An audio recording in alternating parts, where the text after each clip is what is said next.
Hi friends, Sunitha kitchen and garden స్వాగతం అండి. Friends, ఈరోజైతే నేను మీకు ఎంతో టేస్టీగా రుచిగా ఉండే పచ్చిమిర్చి బజ్జీ ఎలా ప్రిపేర్ చేసుకోవాలో చెప్తానండి.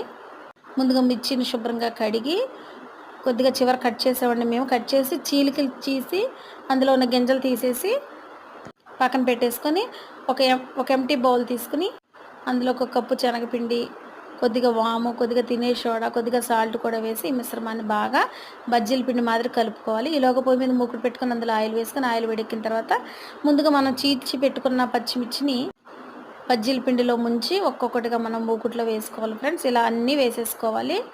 అంతే ఫ్రెండ్స్, చాలా సింపుల్ అనమాట ఈ రెసిపీ తయారు చేసుకోవటం. మీరు కూడా మీ ఇంట్లో ప్రిపేర్ చేసుకొని తిని ఎలా ఉందో చెప్పండి. ఈ వీడియో నచ్చితే లైక్ చేయండి, నా ఛానల్ సబ్స్క్రైబ్ చేసుకోండి, మీ ఫ్రెండ్స్కి కూడా షేర్ చేయండి. తప్పకుండా మీరు కూడా ప్రిపేర్ చేసుకోండి friends. Thank you for watching.